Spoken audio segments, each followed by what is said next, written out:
இந்த மாதம் உங்களுக்கு நன்றாகவே தெரியும். இது எங்களுடைய கார்த்திகை மாதம். கார்த்திகை மாதம் என்று சொல்லப்படுகிறது. எங்களுடைய தேசத்தின் விதைகளை முளைத்துவிட்டு என்றாவது ஒரு நாள் எங்களுடைய தேசத்தினுடைய விதைகள் முளைக்கும் என்ற நம்பிக்கையிலே வாழ்ந்து கொண்டிருக்கின்ற தமிழ் சமூகத்தினுடைய மாதம். ஆகவே என்னுடைய உரையை எனக்காக நான் இந்த பாராளுமன்றத்தில் உரையாற்றி கொண்டிருக்கிறேன் என்றால் எனக்காக என்றோ ஒரு நாள் ஒருத்தி குருதி சிந்தி அந்த மண்ணிலே புதையுண்டிருக்கிறான். அவர்களுக்காக ஒரு நிமிடத்தை ஒதுக்கி சாவு என்னை எதிர்பார்த்திருக்கிறது என்றான் கோழை, சாவை நான் எதிர்பார்த்திருக்கிறேன் என்றான் என்னுடைய மாவீரன். ஓ மாவீரர்களே, நீங்கள் இரண்டாவது வகை. மிதிபட்டு சாகுறேன் புலம்பினான் கோழை, போராடி சாகுறேன் உரிமினான் வீரன். ஓ மாவீரர்களே, நீங்கள் என்னுடைய இரண்டாவது வகை. போரில் என் மக்கள் கொல்லப்படுகிறார்கள் ஓலமிட்டான் கோழை, போரில் என் மக்களை கொன்றவர்கள் கொல்லப்படுகிறார்கள் எக்களித்தான் மாவீரன். அவன்தான் எங்களுடைய தேசத்தின் தலைவன். காலம் தமிழீழத்தை உருவாக்கும் காத்திருந்தான் கோழை, விரும்புகிறேன் முழங்கினான் வீரன். ஓ மாவீரர்களே, நீங்கள் இரண்டாவது வகை.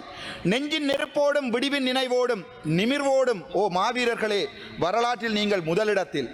தமிழனின் வீரம் காத்தீர், தமிழனின் மானம் காத்தீர், தமிழனை உலகறிய செய்தீர், வீண் போகாது உங்கள் தியாகம். விதைக்கப்பட்ட வீரர்களுக்கு எங்கள் வீர வணக்கம். நன்றி. இன்றைய தினம் வரவு செலவு திட்ட உரையிலே உண்மையாகவே நேற்றைய தினம் நான் வாக்களித்திருந்தது எதிராக. போன வருடம் நான் இவர்களுக்கு சார்பாக வாக்களித்திருந்தேன், உங்களுக்கு தெரியும். ஆனால் இந்த தடவை நான் எதிராக வாக்களித்தேன். அதுக்கு முக்கியமான காரணங்கள் என்னென்றால், நீங்கள் சொன்ன மாபெரும் பொய்கள், இதுவரை காலமுமே நீங்கள் மாபெரும் சொன்ன பொய்கள். முக்கியமான பிரச்சனை, எங்களுடைய அரசியல் கைதிகளை விடுவிப்பீர்கள் என்று சொன்னீர்கள். நீங்களும் ஒரு போராட்ட குழு. எங்கோ எங்களுடைய அரசியல் பிடிஏ எடுப்போம் என்று சொன்னீர்கள். பயங்கரவாத தடை சட்டத்தை எடுப்போம் என்று சொன்னீர்கள். எங்கே எங்களுடைய பயங்கரவாத தடை சட்டம்? இப்போ என்னுடைய கவலை என்னென்றால், மாகாண சபை எலெக்ஷனை வைக்கிறேன் என்று சொல்லியிருக்கிறீர்கள். மாகாண சபைக்கு இப்போது ஒரு மிகப்பெரிய போட்டி இருக்கிறது. ராமநாதன் அர்ச்சுனாக்கு எதிராக, ஒரு தனி மனிதனுக்கு எதிராக மிகப்பெரிய அரசாங்கங்கள், முன்னாள் அரசாங்கங்கள் மாபெரும் போராட்டங்களை ஆரம்பித்திருக்கிறது. சரி, அதில் தான் எங்களுடைய மதிப்புக்குரிய நீதிபதி இளஞ்செழியன் அவர்களை நானும் நம்பினேன், என்னுடைய சமூகமும் நம்பியது. ஆனால் காலம் போக போகத்தான் தெரியுது. 96ஆம் ஆண்டு செம்மணி, எந்த செம்மணியை நீங்கள் தோண்டிவிட்டு, எந்த செம்மணியை இப்போது மூடிவிட்டு மழை காலங்களிலே நீங்கள் அவற்றை மூடி வைத்திருக்கிறீங்களோ அதே செம்மணியை 96ஆம் ஆண்டு இளஞ்செழியன் அவர்களால் தோண்டி இருக்க முடியும். ஆனால் ஜிஎல் பீரிசனுடைய மாணவன், ஜிஜி பொன்னம்பலத்தினுடைய மாணவன், மஹிந்த ராஜபக்சனுடைய சந்திரிகாவினுடைய தோழன் என்ன செய்தார் என்றால், புல்டோசர் மண் போட்டு மூடினாராம். நான் அரசியலுக்கு இப்போதுதான் எனக்கு தெரியும். மிகப்பெரிய கவலையோடு நான் அந்த விடயத்தை உங்களுக்கு சொல்லுகிறேன். அதைவிட வடக்கு மாகாணத்திலே வேலையில்லா பட்டதாரிகள் இருக்கிறார்கள். 1 2 இல்லை, 3000 5000 வேலையில்லா பட்டதாரிகள். நானும் ஒரு பட்டதாரி, எனக்கு அந்த வேலை தெரியும். நீங்கள் என்ன வேலை இல்லாமல் பண்ணினீங்க? ஆனால் நான் இன்று பாராளுமன்றத்தில் நிற்கிறேன். 3000 பேருக்கும் பாராளுமன்றம் வர முடியாது. அவர்களுடைய வாழ்க்கை, அவர்களுடைய கனவு, அவர்கள் கேம்பஸிலே படிக்கும்போது ஒரு நாள் நான் வேலைக்கு போவேன் என்ற ஒரு ஆசையில் தான் அவர்கள் படித்திருப்பார்கள். ஆனால் அந்த வேலையில்லா பட்டதாரிகளுக்கு இன்று வரை ஒரு வேலை கொடுக்கவில்லை. நீங்கள் மீனவர் பிரச்சனை, வடக்கு மாநிலத்தின் மீனவர் பிரச்சனை நான் சொல்லவே தேவையில்லை. இங்கே இருப்பவர்களுடைய வேலைகள், மீன்பிடி சம்பந்தமாக வடக்கு மாநிலத்திலே நீங்கள் அனுப்பி வைத்திருப்பவர்களுடைய வேலைகள் 10 கிலோ வேண்டுவது, 5 கிலோ வேண்டுவது, 2 கிலோ வேண்டுவது, காருக்கு வை என்பது எவ்வளவு கேவலமான வேலைகளை செய்கிறார் என்றே நீங்கள் நன்றாக தெரியும். வாரன் பிரச்சனைக்கு என்னது 200 ரூபாய் கூட்டுறீங்களாம் மலையக மக்களுக்கு. இவன் என்ன வடக்கு மாநிலத்தில் இருந்து கொண்டு பணம் கொட்ட திடீரென்று மத்திய மன்னாட்டை பற்றி கதைக்கிறான். நீங்கள் போய் பாருங்கள். பேராசிரியர்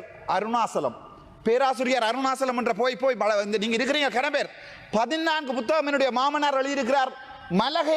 மலையக இலக்கியம் மட்டும் 14 சாகித்ய ரத்னா விருது 5 6 வருடங்களுக்கு ஒரு நிலையியல் பேராசிரியர் பேராதனை கேம்பஸில் எனக்கு கதைக்கிறதுக்கு உரிமை இருக்கு. அதெல்லாம் வேண்டாம். சரி, நான் அதையும் மாமா எழுதின புத்தகம் தானே.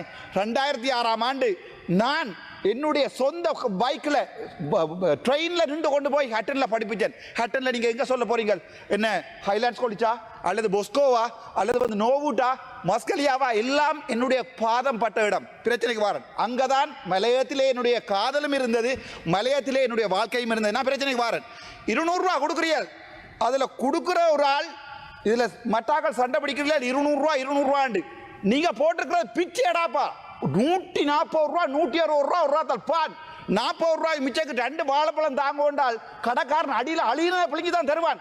அந்த ஒரு வாழைப்பழத்தை ஒரு பானையின் 2 வாழைப்பழத்தையும் கொண்டு ஒரு 10 பேர் உள்ள குடும்பம் எப்படி சாப்பிட முடியும்? அதிலே இவர்கள் பிழையாக கொடுத்து விட்டு ரோஹிணி குமாரியினுடைய கதையை மாறாக திரும்பிப்படுத்தி எதிர்கட்சி போராடுகிறதாம்.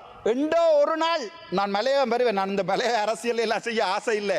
ஆனால் மலையகம் முட்டாள்களை அனுப்பியிருக்கிறது. மலையக மக்கள் முட்டாள்களை பாராளுமன்ற தன்னுடைய இனத்திற்காக 176 வருடங்களாக இன்று வரைக்கும் தங்களுடைய இனத்தாக அந்த அட்டை இரத்தி குடிஞ்சு கொண்டிருக்கிறது. ஒரு அட்டை கடித்தால் அதனுடைய வெளி. நான் மலையத்தில் வாழ்ந்தவன். ஹட்டனில் போய் கேளுங்கள் நீங்கள் டன்பாரில் நான் எப்படி வாழ்ந்தனான் என்று. ஆனால் இன்று வரைக்கும் உங்களுடைய ஒருவர் அந்த மக்களுக்காக போராடவில்லை. என்றோ ஒரு நாள் நான் மலையத்திலே நிற்பேன். ஆனால் நிற்கிற நாட்களில் இதில் நிற்கிற எந்த ஒரு அரசியல்வாதியும் அந்த பக்கம் இருக்க மாட்டேங்கிறார். நான் ஒரு இனத்துக்காக போராடியவனை பார்த்து வளர்ந்தவன் நான். சரி, அதையும் விடுவோம். அது பிறகு பார்ப்போம். பலாலியை விஸ்தரிக்க போறேன். நீங்கள் என்னுடைய இனம், என்னுடைய மக்கள் குடிசைகளிலே வாழ்கிறார்கள். பலாலியில எவ்வளவு பொய்யடா சொல்றீங்கள்? ஒவ்வொரு முறையும் வந்து 3000 மில்லியன், 300 மில்லியன், 500 மில்லியன், 1000 மில்லியன். அங்கே ஆமிக்காரன் பெருந்தோட்டம் வச்சுக்கொண்டு அதுக்குள்ள தென்னையை வச்சுக்கொண்டு வளர்த்து கொண்டிருக்கிறான். இங்க முட்டாள்கள் மாதிரி அதை ஏமாற்றுகின்ற ஒரு கொஞ்சம் பேரும் இங்கே இருக்கிறோம். இவர்களோட அடிக்கிற டீல் ஏன் பலாலி காணி உங்களால் விடுவிக்க முடியாது? சரி, அதை விடுவோம். தையிட்டு விகார நானே சொன்னான் உடைக்க வேண்டாம், அதுக்கு நஷ்டவிட்ட கொடுங்க. நின்ற வரைக்கும் ஜனாதிபதி அன்றகுமார் நாயக்க ஏதாவது செய்திருக்கிறாராண்டா? இல்லை. பார் பர்மிட் நான் கதைக்கவே விருப்பம் இல்லை. கிளிநொச்சியில் முழு இடங்களுமே பார் பர்மிட் இருக்கிறது. இன்று கூட அந்த பேரை, அதாவது பார் பர்மிட் வேண்டி கொடுத்தவருடைய பேரை சொல்வதற்கு வெட்கப்படுகிறது. நலிந்த ஜேதிச மந்திரித்துவமா அதை வெட்கப்படுகிறார். முடிந்தால் பேரை சொல்லுங்க. அலார் பார் பர்மிட். இலங்கையிலே அதிகுறைந்த வருமானம் உள்ள மாவட்டம் கிளிநொச்சி. ஆனால் இது நடக்கிறது. அங்கே கொண்டே 15 பாரை அடுக்கி இருக்கிறார்கள் ஏனைன் ரோட்டில். உங்களுக்கு ஒரு முதுகெலும்பு இருந்தால் ரணிலுடைய ஆட்சி காலத்தில் அந்த பார் பர்மிட்டை கொடுத்த தயவு செய்து சொல்ல முடியுமாங்களா? உங்களுக்கு அரசியல் நாளைக்கு உங்களோட மீட்டிங், தமிழரசு கட்சி நாளைக்கு உங்களோட மீட்டிங். ஆகவே நீங்கள் அந்த விடயங்களை ஒரு நாளுமே வெளியே சொல்ல மாட்டீங்க. சரி, விஷயத்துக்கு வரும். சுதேச வைத்தியத்துறை 2030 தான் அவர்களுடன் கேட்டு கதைச்சேன். சுதேச வைத்தியத்துறை, யுனானி சித்த வைத்தியத்துறை மாணவர்கள் இப்போது ஒரு ஆசிரியராக கூட வேலை செய்ய முடியாமல் அவர்கள் வாழ்ந்து கொண்டிருக்கிறார்கள். 2009 பாஸ் அவுட் பண்ணவர்களுக்கு இன்று வரைக்கும் வேலை இல்லை. 2016 தான் கடைசியாக இன்டர்ன் கொடுத்திருக்கிறீர்கள். உங்களால் ஏலாதண்டா சொல்லுங்கடா. ராமநாத நட்சுனா வடக்கு மாகாண சபையில் நான் செய்து காட்டுறேன் வடக்கு மாகாண சபையை. ஆனால் ஒன்று மட்டும் சொல்லுறேன், சிங்கள இனத்தை நம்பி வாழ்வதற்கு நாங்கள் தயாராகவில்லை. ஏனென்றால் நீங்கள் பிச்சையை போடுவீங்க, அதுக்கப்புறம் அந்த பிச்சையை பாவிக்க மாட்டீங்க, அதுக்கு கொஞ்சம் கரடி குட்டி அனுப்புவீங்க யாழ்ப்பாணத்துக்கு. அந்த கரடிகளுக்கு இப்போ எங்கே இருந்து காசு வருதுன்னு தெரியாது, எங்கே காசு போடுறது தெரியாது. இப்போ பின்னுக்கு கழித்து போட ஒரு பாராளுமன்ற உறுப்பினர் சொன்னார், ஏன் டாக்டர் எதிராக வாக்களித்த நிகழ்ச்சி. நான் சொன்னேன் போன முறை அனுப்பின காசு 5% கூட பாவிக்கவில்லை என்று. அதுக்கு அவர் சொன்ன பதில் என்னண்டா, அப்போ இந்த வருஷம் பாவிக்கணும். அப்படித்தான் உங்களோட வாக்கின் லைப்ரரிஸ், உங்களுடைய வாக்கின் நடமாடும் நூலகங்கள் என்று நீங்கள் சொல்லுறதுக்கு இந்த வருட வரவு செலவு திட்டத்தில் ஒதுக்கப்பட்டது அடுத்த வருடத்துக்கு பாவிக்க முடியாது என்று கூட உங்களுடைய ஆக்களுக்கு தெரியாது. சரி, அதை விட உங்களுடைய ஒரு சில பாராளுமன்ற உறுப்பினர்கள் மாம்பழ தோட்டம் வைக்க போறார்கள். இந்த செம்மறியலுக்கு இதை தவிர வேற எனக்கு வார்த்தைகள் இல்லை. முட்டாள்களுக்கு மாம்பழ தோட்டம் வைக்க போறேன் என்று சொல்லி போய் டிசிசி மீட்டிங்ல அனுமதி கேட்கிற இந்த முட்டாள்களுக்கு எப்படி வடக்கு மாநிலத்தை அபிவிருத்தி செய்ய முடியும்? அங்கே ஒரு கல் நடுறது, இங்கே ஒரு ஓட்டு டைப்பை திறப்பது, அதான் அபிவிருத்தியா? இந்த உங்களுடைய ஏமாற்றங்களை நம்பித்தான் நான் இந்த விடயங்களிலே நான் யோசித்துக் கொண்டேன். இல்லை, அரசாங்கத்துக்கு சப்போர்ட் பண்ணுவதில்லை என்று. மிகப்பெரிய கவலை. அதை விட உங்களுக்கு எத்தனை ஊழல் இதுவரைக்கும் வடக்கு மாநிலத்தில் இந்த ராமநாதன் நச்சுனா நேரடியாக பேங்க் அக்கவுண்டுகளோட தெல்லிப்பளை ஆதார வைத்தியசாலை ஊழல், சாவச்சேரி ஆதார வைத்தியசாலை ஊழல் 17 மில்லியன், தெல்லிப்பளை ஆதார வைத்தியசாலை ஊழல் உங்களுக்கு 38 மில்லியன், அதை விட பருத்தித்துறை ஆதார வைத்தியசாலை ஊழல் உங்களுக்கு அப்படி நேர அக்கவுண்ட் நம்பரோட 38 மில்லியன் கொண்டு வந்து போட்டு இந்த வரைக்கும் நீங்கள் என்ன செய்றீங்க? நாங்கள் தேடுறோம், நாங்கள் பார்க்குறோம். உங்களுடைய இந்த இதால தான் உங்களுடைய அரசாங்கம் நாசமாக போகிறது. நீங்கள் சொன்னது முழு பொய். நீங்கள் என்ன சொன்னீங்க தமிழில்? நான் உங்களுடைய அதாவது இலங்கை முழுவதுமான அரசியலை தமிழில் கதைக்க விரும்பவில்லை, நான் சிங்களத்தில் சொல்லுகிறேன். அதை விட இந்த டிசிசி மீட்டிங் நடத்துகிறீர்கள். டிசிசி மீட்டிங் நடத்துபவர்களுக்கு அறிவென்ற சாமானே இல்லை. ஆனால் நடக்கும் லைப்ரரிகள், அதாவது எங்களுடைய 159 பாராளுமன்ற உறுப்பினர்களும் நடக்கும் லைப்ரரி என்று சொல்லுகிறார்கள். ஆனால் அந்த டிசிசி மீட்டிங் நடத்துகின்ற லைப்ரரிக்கு தெரியாது எவ்வாறு ஒரு டிசிசி மீட்டிங்கை நடத்துவது என்பது. சரி, அதையும் விடுவோம். சரி, மன்னார் புத்தளம் பாதை, நேர விடயத்துக்கு வருகிறேன். மன்னாரில் வாழ்கின்ற முஸ்லிம் சமூகம், நீங்க தான் சொல்றீங்களே நாங்கள் இனம் இல்லை, மதம் இல்லை, பிரச்சனை இல்லை, நாங்கள்லாம் உண்டா வாழ்கிறோம். மன்னார்ல வாழ்ற ஒரு முஸ்லிம் சகோதரர் தன்னுடைய புத்தளத்தில் இருக்கிற நண்பருடைய வீட்டுக்கு வர வேண்டுமா இருந்தால் இருந்தால் அனுராதபுரம் வந்து கிட்டத்தட்ட 1.5 மணித்தியாலம் 2 மணித்தியாலம் ட்ராவல் பண்ணி தான் வரணும். எவ்வளவு ஆக்சிடென்ட், எவ்வளவு ரோட்டுகள், எவ்வளவு பெட்ரோல் வீண் விரயம். அதுக்கு நீங்கள் சொல்றது உங்களுக்கு அரசியல். ரிசாத் பதியுதீன் போடப்பட்ட பாதை திறந்தால் மன்னார் மக்களுடைய வாக்குகள் முழுக்க ரிசாத் பதியுதீனுக்கு போயிடும் என்று அதையும் நம்பி ஒரு சில முஸ்லிம் மக்கள் உங்களை மாதிரியான அரசாங்கத்துக்கு ஓட் போடுகிறார்கள் என்றால் தன்னுடைய இனத்தினுடைய 2 சமூகங்களை இணைக்கின்ற ஒரு காட்டு பாதையை கூட இந்த அரசாங்கத்தால் திறந்து விட முடியாது. நான் போனேன் யூரோப்புக்கு, பின்னாலே இருக்கிறாருங்க ஒரு முஸ்லிம் பாராளுமன்ற உறுப்பினர், யூரோப்புக்கு போனேன் நான். அந்த யூரோப்பிலே ஒவ்வொரு ரயில்வே ட்ராக்குக்கும் ஃபென்ஸ் அடித்திருக்கிறார்கள். அதாவது வந்து ஃபென்ஸ் என்று சொன்னால் எல்லை போட்டி இருக்கிறார்கள். அங்கே ஒரு வனவிலங்குகளும் வந்து அந்த இடத்துல ஒன்றும் செய்யாது. நீங்கள் இதுவரை செய்யாத அநியாயமா இந்த நாட்டுக்கு அந்த பாதை போடப்பட்டதால் வந்து சூழலியல் நாட்டம் மன்னாரில் கொண்டே 46 50 என்ன காற்றாலைகள் வைத்திருக்கிறீர்கள். அதால வராத பாதிப்பா இந்த பாதையால் வரப்படுகிறது. ஆகவே விடயத்துக்கு வருவோம். இந்த இண்டிஜினஸ் மெடிசின் அவர்களுக்கு நான் சொல்ல வேண்டியது, அதாவது சுதேச வைத்தியர்களுக்கு சொல்ல வேண்டியது, என்றாவது ஒரு நாள் என் பேரில் ஒரு வடக்கு மாநில வருமாக இருந்தால் அன்று நான் கட்டுகிறேன் என்னுடைய வடக்கு மாநிலத்தில் பாதைகளை.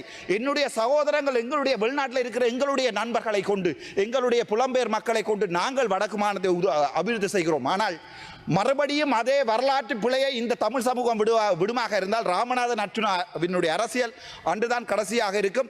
அதன் பிறகு எந்த அரசியலை நான் நினைக்க மாட்டேன். நான் என்னுடைய மாகாண சபைக்கான உங்களுக்கு உறுதிமொழி ஹரி අභියන් පොඩක් සිංහලෙන් කතා කරන්න. අතරමට ඊයේ ඇහුවා මේ මන්දිරතුමා මේ ඔයා අයි අපිට ඡන්ද දාලා නැත්තේ, ඔයාට අපිට ඡන්ද දාන්න තිබ්බනේ මේ අපේ පක්ෂයට ඡන්ද දාන්න තිබ්බා කියලා.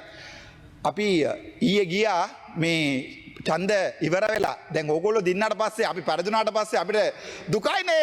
ඉන්න පොඩ කියන්නම්. හරිද? අපිට දුකයි. අයි අපි පරදුනානේ. ඒ නිසා අඩියක් ගන්නට ගියා. මම ඒක ලයිවුත් දැම්මා. අපි අඩියක් ගහලා ලයිවුත් දැම්මා. වෙඩේ තියෙන්නේ දැන් ඕගොල්ලෝ පාලකයෝ හරිද? දැන් ඉන්නේ 159ට අඩියක් ගහනවා කියලාවත් අත්ත කියන්න බැරි පිරිසක් ඉන්නේ. අතෝසල කියන්නේ ඇත්තටම කීයක් අඩියක් ගහනවද නැත්ද කියලා. මට ඒ බෑක්බෝන් එක තියෙනවා සමාජයට කියන්න මම බොනවා නම් බොනවා කියලා කියන්න. මම බොරු කියන්නේ නැහැ. තව එකක් කියන්නම්. එතනට ඒරියා එක හිටියේ මම විතරයි දෙමළ පුද්ගලයා. ඉතුරු ටික ඔක්කොම සිංහල පුද්ගලයෝ. හරිද? සිංහල එම්බිලා. මට පුළුවන් පින්දූරයක් අරගෙන මම මේතුමාලාත් එක්ක අඩියක් ගන්නවා කියලා මගේ සමාජයට කියන්න. හේතුව මම කවදාවත් දෙමළින් කියන්නේ නැහැ සිංහල මිනිස්සු ඔක්කොම මරන්න ඕනේ, සිංහල මිනිස්සු නැති කරන්න ඕනේ එහෙම කියන්නේ නැහැ. හැබැයි අනිත් පාලකයෝ කරන්නේ මොකද්ද? අවිලා අඩියක් ගහනවා එළියට පින්දූර එන්නේ නැතුව හදා ගන්නවා. හැබැයි මම එහෙම කරන්නේ නැහැ. හැබැයි මටත් ඕගොල්ලෝට සපෝට් එකක් දෙන්න පුළුවන්. හැබැයි ඕගොල්ලෝ හොරටනේ අඩියක් ගන්නනේ. මාදි වෙලා අවිල්ල බලන්න. ඕගොල්ලෝ කොච්චර හොරට අඩියක් ගන්නවද කියලා, කොච්චර සිගරට් බොනවද කියලා. හැබැයි ඔක්කොම කියන්නේ ඒක තමයි. දැන් ඕගොල්ලෝගේ ආණ්ඩුව ඇත්තට කඩන් වෙන්නේ බොරු කියන එක. මට ලිස්ට් එකක් තියෙනවා. මට මතකයි දැන් ආපහු හැම එම්පීලා වගේ මට මේක කියන්න ඕනේ නැහැ. හැබැයි නිකන් කියන්න. මගේ අල්ලපු ගෙදර තමයි අර්ජුන මහේන්ද්‍රන් ඉන්නේ. අල්ලගන්න. මගේ අල්ලපු ගෙදර තමයි අර්ජුන මහේන්ද්‍රන් ඉන්නේ. මගේ ගෙදරෙන් එහා පැත්තේ තමයි 320 කන්ටයිනර්ස් තියන්නේ. අවිල හොයාගන්න. CID එකෙන් අහනවා ඔබතුමාට තොරතුරු මේක CID නේ, ඔබතුමාට තියෙනවා නම් තොරතුරු මොකක්ද දෙන්න කියලා. මං ගැහුවා ඔබලාද CID මමද CID කියලා. ඔබලා CID නම් හොයාගන්න මේ කන්ටයිනර්ස් කියන්නේ ගිරිපටියක් නෙවෙයිනේ. මේක කන්ටයිනර්ස් 323ක් කොහෙද ගියේ? මම නම් ඔයගොල්ලෝට අභියෝගයක් කරනවා නැත්නම් මේක ප්‍රූව් කරනවා. මට පුළුවන් අනිවාර්යෙන් ප්‍රූව් කරා. හැබැයි මේ රටේ ඉන්න බෑ. ඒ නිසා මම මේ කටවාගෙන ඉන්නේ පාර්ලිමේන්තුව ඇතුළේ විතර කතා කරගෙන. මේකේ කවදා හරි ඕගොල්ලෝගේ ආණ්ඩුව වැටෙන දවසල ඕගොල්ලෝ අනිවාර්යෙන් අවියාවිය ගන්නවා අතට. ඒක අපි ෂුවර් මට ෂුවර්.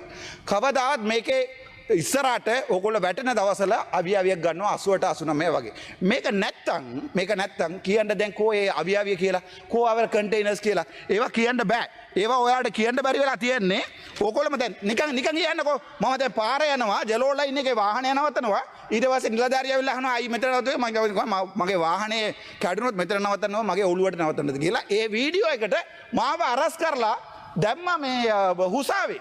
හැබැයි ඔය 323 කන්ටේනර් රිලීස් කරපු පුද්ගලයාට ඕගොල්ලෝ කරේ අර ලොකු තාත්තා පොඩි තාත්තාට දෙනවා වගේ මේ අමාත්‍යාංශය මාර් කරලා දුන්නා. මම මේක රිලීස් කරලා තිබ්බනම් මොකද වෙන්නේ?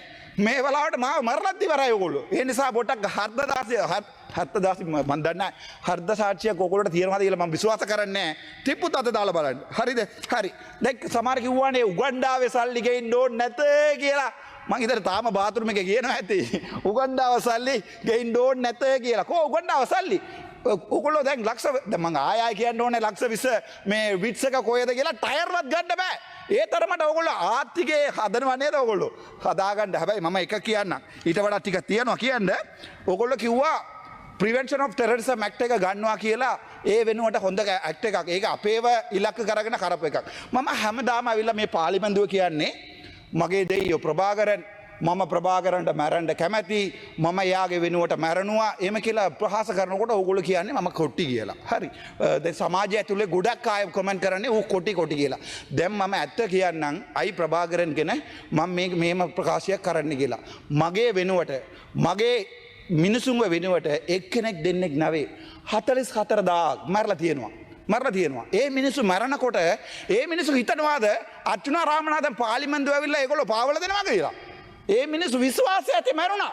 ඒ වගේ තමයි ඔයලගේ ඕගොල්ලෝගේ 88000ක් මරුණා. හැබැයි ඕගොල්ලෝ ඇවිල්ලා දැන් මේ කැප් එක අරගෙන මේක අරගෙන තමුන්නාසලා නේද කිව්වේ කැප් එකත් එපා මංගා වීඩියෝ තියෙනවා මේ මම ස්ටෑන්ඩින් කොට දන්න ඉඳලා මේ වීඩියෝ දාන්න කැමති නෑ අපි නිකන් නිර්පන්දිය මන් දන්නේ ඒ සිංහල නිර්පන්දිය මේවා කරන්නේ අපි බස් වල යනවා අපි මේසන් වැඩ කරනවා තමුන්නාසලා හිතා ගන්න දැන් ඕගොල්ලෝගේ වත්කම් බරකම් කීයද කියලා මගේ වත්කම් බරකම් කෝටි 15යි මං අදත් කියන්නම් මගේ 86 18යි 0.32යි 95යි මගේ ඩෙන්ටි කාඩ් නම්බර් එක ගිහලා ග්‍රිප් එක බලන්න අදත් තියෙන ලක්ෂ 5යි. ඕගොල්ලෝ කියන්න පුළුවන්ද කියන්නකෝ. හැබැයි ඕගොල්ලෝ පච්චබල් බොරුවක් කරා. පච්චබල් බොරුව කිය අනුරාධපුර ගේ එකක් කොරට අරගෙන රෑට ගිහිල්ලා පුදිය ගන්නවා. ඊට පස්සේ ෆ්ලයිට් එක බුක් කරලා ලයිට් ඔෆ් කරලා මම නම් එහෙම ජරා වැඩක් කරන්නේ නැහැ. ෆ්ලයිට් එක බුක් කරලා ෆ්ලයිට් එක යනවා මේ කළුවරෙන් මේ අල්ලන්ගෙන. අනේ තමුන්නාසලා මේ ඇමතිලාද නැත්තම් බල්ලෝද? තව කක්කුසි මිනිස්ස කෙනෙක් මෙතන කියනවා අර මේ වතුකර ජනතාවට කාලයත් ඇස්සේ කක්කුසියක්කවයි බකට්ටකුයි බලාගෙන හිටපු මිනිස්සු කියලා අර මම දන්න සිංහල එච්චරයි අර මිනිස්සුන්ට කියනවා අනේ කොච්චර හිතලා බලන්නකෝ මේ මිනිස්සු නැත්තම් අපේ රට ශ්‍රී ලංකා ටී කියලා එකක් නැහැ මතක තියාගන්න සිලෝන් ටී කියලා එක බඩුවක් නැහැ ඊට පස්සේ විකුණන්න ඕනේ ඔයගොල්ලෝ දොම් පචය තමයි කියලා පිටරට වල විකුණන්න ඕනේ ඒ මිනිස්සුන්ට කියනවා මෙතන කක්කුසි අමච්ච කෙනෙක් ඇමති කෙනෙක් කාලයත් ඇස්සේ මේ කක්කුසිත් දීලා බකට්ටුත් දීලා ප්‍රවට්ටන්න පුළුවන් ජනතාවක් කියලා හිතාගන්න එක දවසක් ඒ පැත්තෙත් නැගිටිනවා මම තව එකක් ඉල්ලට කැමැති මට මේ ඔගොල්ලෝ දන්නවා ඇසයිලම් කියන්නේ මොකක්ද කියලා ඇසයිලම් කියන්නේ මේ රටවල් වල ඔගොල්ලෝට මේ ආරක්ෂාව නැත්තම් පිටරට ගිහිල්ලා ඇසයිලම් ගන්න පුළුවන් දැන් මම ගියොත් UK වල මට ආරක්ෂාව නැහැ මම MP කෙනෙක් කිව්වා පොලිටිකල් ඇසයිලම් එකක් දෙනවා හැබැයි මම නම් විශ්වාස කරනවා මේ ආණ්ඩුව මේ විදියට ගියොත් ඕගොල්ලෝ ප්ලේන් එකම ගිහිල්ලා 159ම ඇසයිලම් ගන්නවා කියලා මම විශ්වාස කරනවා. ඕගොල්ලෝ ඉන්න බැරි වෙනවා. මිනිස්සු ඇවිල්ලා ඕගොල්ලන්ගේ වත්කම් බරක දැන් ඕගොල්ලෝනේ පනතයක් ගෙනාවේ. දැන් ඕගොල්ලෝගේ ගෙවල් කොහෙද කියලා ලියලා තියන්නේ කියලා ලියලත් ඉවරයිනේ. ඒක වෙබ් එක දාලත් ඉවරයිනේ. එතකොට මිනිස්සුන්ට ලේසි ඒවා පුච්චන්න. ඒ නිසා කරුණා කරලා ඕගොල්ලෝ කියපු දේවල් එකක් හරි හිතලා කරන්න නැත්තම් ඕක කවදාවත් කරන්න බෑ. තව එකක් මට එකක් කියන්න ඕනේ. අපේ නලින්ද ජේතිස අමතිතුමා මගේ යාට මාර ආදරේ ඩොක්ටර් කෙනෙක් නිසා දෙවෙනි එක තමයි ගිහින් කතා කරන්න පුළුවන් පුද්ගලයා කියලා. දැන් අනිත් අයටත් මම කතා කරනවා. ඔයගොල්ලෝ කවුරු හරි අත උසලා කියන්නේ මම ඔයගොල්ලෝට පෞද්ගලික තරගයක් තියෙනවද නැත්නම් මට පොලිටික්ස් රීසන් එකක් තියෙනවද මම මේ ගෑ ගන්න. හැබැයි අමතිතුමාට මම එකක් කියන්නම්. රනිල්ගේ ආණ්ඩුව 2024 ඕගස්ට් වල මාව අරන් හිරේ දැම්මා. මාව හිරේ දැම්මේ දවස් 19ක් මං හිරේ ගියා. මගේ පෞද්ගලික හේතුව නැවේ. ඔය හොස්පිටල් එකේ තියෙන වංජා දූෂණ ඔක්කොම අරන් Facebook එක ගැව්වා. ඒ නිසා මාව අරන් හිරේ දැම්මා. මන්න අර හොස්පිටල් එකේ අම්මා කෙනෙක් කිරි දීලා ඊට පස්සේ ડોක්ටර් කෙනෙක් බලන්න නැතුව බිම වැටිලා මරුණා. ඒක බලන්න ගියා රාය. ඊට පස්සේ මන්න අර හොස්පිටල් එකේ මාව අරන් දැම්මා. රාජකාරිය බාධා කිරීම කියලා. මමත් ડોක්ටර් කෙනෙක් මමත් හොස්පිටල් ඩිරෙක්ටර් කෙනෙක් මාව අරන් දැම්මා. මන්න අරම වවුනියා ජයිල් එකේ දවස් 5යි. ඊට පස්සේ මාව ඉන්ඩඩික් කරලා දැම්මා. මම මාසයක් විතර ගියේ නෑ. ඉන්ඩඩික් කරලා හිරේ දැම්මා.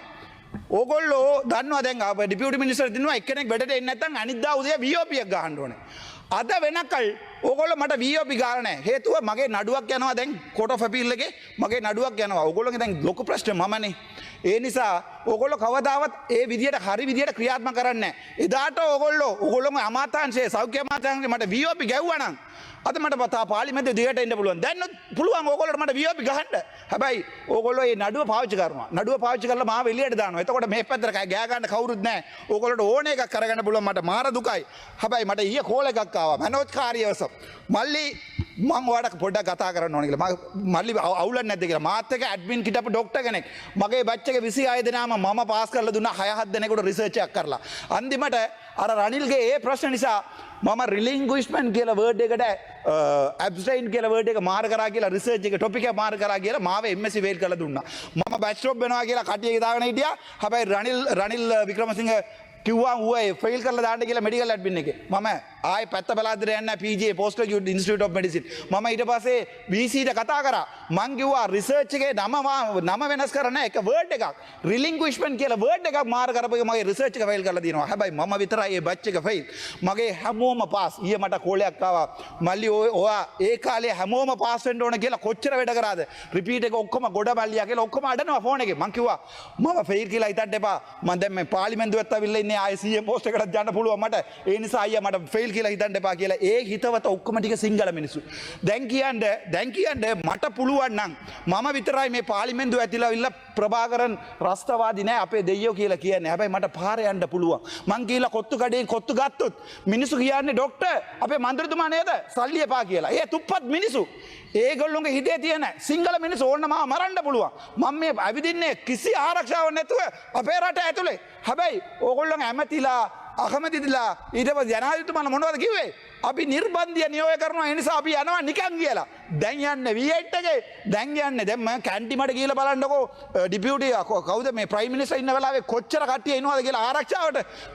කවුද බෝම්බයක් පුපුරන්නේ කැන්ටිම එක ඇතුලේ. හැබැයි කිව්වේ මොකද්ද පොරුවක්. නෑ අපිට කිසි දෙයක් ඕනේ නැහැ. දැන් ඕගොල්ලෝ කිව්වා නිල නිවාස ඕනේ නැහැ කියලා. මාදිවල බලන්න ඕගොල්ලෝ හොරට අඩියක් ගන්න විදිය. ඕගොල්ලෝ කොච්චර ඕගොල්ලෝ කට්ටිය කොච්චර බොනවාද සිගරට් බොනවාද මාදිවල ගිහින් බලන්න. මාදිවල කොච්චර කැප් එකක් තියනවාද? අපි කිව්වේ නෑ කවදාවත් අපිට කැප් එපා මේක එපා අරක එපා මේ අපි නික සාමාන්‍ය මිනිස්සු වගේ ගෑ ගන්න එපා බබා මේ අපි නිකන් ඉන්නවා කියලා කිව්වේ නෑ. හැබැයි මේ පිටපස්සේ පේලියෙන් එක්කෙනෙක් එක්කනට එක දවසක් මට බැන්නා මේගොල්ලෝ නැගිටලා ඔක්කොම වයින්නවා. අඩෝ අපිට කැප් එපා අපි කිව්වද ඔබට කැප් කියලා? උඹ බලයන් එළියට ගිහලා මට පට උණුවරපින් බැන්නා. හැබැයි මගේ මූණ දැන් බලන්නත් නෑ. හැබැයි මට ඒක තේරෙනවා ඔයගොල්ලෝට තියෙන වැක්කක්ම මට ඒක තේරෙනවා. මට වාහනයක් තියෙනවා. මම ડોක්ටර් කෙනෙක් නිසා මං වාහනයක් ගත්තා. හැබැයි ඕගොල්ලෝ පව්. දැන් ඔය කැබ් එකට කොච්චර ගෑ ගන්නවද බලන්නකෝ මේ අයවැය කතාව ඇතුලේ සමහරු ලේන්න තරම් ගෑ ගන්නවා කැබ් එකට. කැබ් එකක් දීලා ඔයගොල්ලෝ කොහමද පොමිට් එකක් දුන්නා නම් කොහමද? හරි. පොමිට් එකේ කතාවට එමු.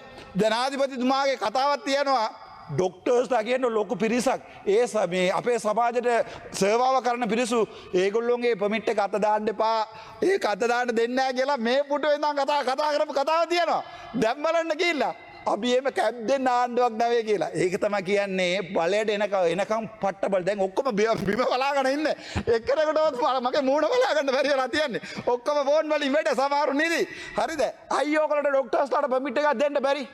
අයියෝ කොට දැන් මට ලියුමක් ආවා මම මේ ටේබල් එක සබ්මිට් කරන්නම්. සුප්‍රීම කෝට් එකේ කෝට් ඔෆ් අපීල් එකේ අපොයින්ට්මන්ට් මට ජජ්ලා ලියලා ලජ්ලා පවා ලියලා යවනවා. ડોක්ටර් ඔයාට විතරයි කතා කරන්න පුළුවන්. මේ මම ටේබල් කරනවා. ඕගොල්ලෝ ජජ්ලාට සීනියර්ස්ලාට වෙන කොහාට හරි ට්‍රාන්ස්ෆර් එකක් දානවා. මේ ලියුම මම බොරු කියන්නේ නැහැ. බලන්නකො ජජ්ලා පවා ලියලා යවන්නේ මට හැමදාම එනවා සිංගල ලියුම 4-5ක් මට කියවන්න බෑ. මං Google එකකින් තමයි කියවන්නේ. ඕගොල්ලෝ නැගිටලා කියන්නේ ඕගොල්ලෝ ලියුමක් කීයක් කරනවද කියලා. ඒ තරමට ඕගොල්ලෝ යටට වැටිලා. දැන් කවුරුද ගියේ නෑ. ඕගොල්ලෝ ඔක්කොම ටික පාරට ගිහිල්ලා. හැබැයි ඕගොල්ලෝ විශ්වාස කරනවද මං ඕගොල්ලෝ පාරට යන එක මට සතුටුයි කියලා? ඇත්තටම හිතෙන් නම් අඩන්නේ මම. ඇත්තම මගේ හර්දදාසී මම කියනවා ජනාධිපතිතුමාගේ ඉලෙක්ෂන් ටයිම් එක මට හැමෝම බයින්නකොට අයි මේ ඔයා ජේවිපි කාර්යයට සපෝට් කරන්නේ අයි මේ ඔයා සිංගලේ මේ ජනාධිපතිට සපෝට් කරන්න කියලා මං කිව්වා නෑ මං අනිවාර්යෙන් සපෝට් කරනවාමයි එයා තමයි වෙන්නේ කියලා මං ඒක ගරු මන්ත්‍රීතුමා තව විනාඩි දෙකකින් ඔබතුමා කතාව අවසන් කරන්න. Thank you sir. ඒගොල්ලෝ ඔක්කොම මට බැන්නා. හැබැයි මම මේ මිනිස්සුගේ මූණ බලන්න බැරි වෙලා තියෙන්නේ. ඕගොල්ලෝක කරපු වැඩවලට. දැන් ඕගොල්ලෝ කලින් එනකොට කිව්වේ මොකද්ද? අපි බස් වල ගිහලා ආවිල්ලා බැස්සා මේ ජෆ්නා වලට. ට්‍රේන් එකේ දැන් යන්කෝ ට්‍රේන් එකේ දැන් යන් දැන් කැප් එක ඕනනේ තමුන්නාසලා තව අවුරුද්දක් යනකොට කියනවා පර්මිට් ඕනේ කියලා තව අවුරුද්දක් යනකොට ඕගොල්ලෝ කියනවා මට ඕගොල්ලෝ නිල නිවාස ඕනේ තව අරක ඕනේ මේක ඕනේ එහෙම කරන්න බෑ එහෙම බොරුවක් කරන්න බෑ MP කියන්නේ MP ඒක වෙනස් කරන්න බෑ ප්‍රොටෝකෝල් ඕඩර් එක MP කියන්නේ 13 හැබැයි ඕගොල්ලෝ කරන්නේ මොකද්ද ඕගොල්ලෝ කියනවා ආණ්ඩුවට ගන්නවල වාහනයක් කිසි අවුලක් නැහැ ආණ්ඩුවට වාහනයකට දැන් සමාජ ජනාධිපති කතාව දැක්ගමම අර අනිත්තුම් පිටපස්සේ තිබ්බ වාහනයකට සමහරට ඒ පිටපස්සේ ගිහිල්ලා තියන්න බෑ කියලා කතාව මම දැක්කා තමුන්නාසලාත් ඒ ලෙඩක් තියෙනවද තමුන්නාසලාට ඒ අලුත් කැබ් එකක් ඕනද ඕගොල්ලෝ පුළුවන් නම් කැබ් එක ගන්න නැතුව ඉඳකෝ බලන්න මම දැන් ඕගොල්ලෝගේ පැත්තට එන්නම් ඕගොල්ලෝ පුළුවන් නම් ගේ ඉන්න කැබ් එක එක්කෙනෙක්වත් ගන්න නැතුව ඉඳකෝ බලන්න අයියපා රටට බොරු කියන්නේ මේ අපේ රට හැමදාම ජනාධිපති මාරු වෙනවා අවුරුදු 5න් 5 ඉන්දියාව බලන්න මෝඩි දැන් අවුරුදු 10 15ක් විෂනරි එකක් තියෙනවා විෂන් එකක් තියෙනවා ලීඩර්ෂිප් එකක් තියෙනවා තමුන්නාසලාගේ කටේ විතරයි මේ ලීඩර්ෂිප් එක තියෙන්නේ වෙන කොහෙවත් නැහැ hina වෙන්න පුළුවන් නම් වෙන පැත්තෙන් hina වෙනවා මගේ කට විතරයි පෙන්වන්න පුළුවන් කැමරාවෙන් මේක වෙන පැත්ත පෙන්වන්න බෑ පුළුවන් නම් මම hina වෙනවා ඒ පැත්තෙන් ඒ ඕගොල්ලෝ කරලා බොරුවද කරුණාකරලා මම ඔයගොල්ලෝට මේ අත් දෙකම බැඳලා ඉල්ලන්නේ කරුණාකරලා නවත්තන්න එක එක මීඩියා වලට ගොන් වෙන ගිහිලා ගොන් වෙන්නේ නැතුව එක එක මීඩියා වලට පිසු කතා කියලා ගොන් වෙන්නේ නැතුව ගොන් ගාතල් දෙන්න නැතුව මිනිසුන්ට අපේ මිනිසුන්ට ගොන් ගාතල් දෙන්නේ ඕගොල්ලෝ ජෙප්පෝ කියලා බයිනෝ හැමතැනටම ඕගොල්ලෝ නරක කරනවා අපරාධ අර ජනාධිපතිතුමා අමාරුවෙන් හදපු මේ 159 බලය දැන් ඕගොල්ලෝ නිකන් කනවා සමහරු මන්ත්‍රීතුමිලා ගිහිලා පිස්සක් වගේ කතා කරනවා ගරු මන්ත්‍රීතුමා අවසන් කරන කාලය අවසන් තපර විසයිස පිස්සක් වගේ ගෑ ගන්න. එතකොට මිනිස්සු බයිනවා කොමෙන්ට් එක බලන්න. කරුණාකරලා තව අවුරුදු 4 තියෙනවා පුළුවන් නම් නගිටපන් මම කියන්නම්. නගිටපල්ලා පුළුවන් නම් නගිටපල්ලා. නැත්තම් ඕගොල්ලෝ ඔක්කොම යනවා බිමට යට. Thank you.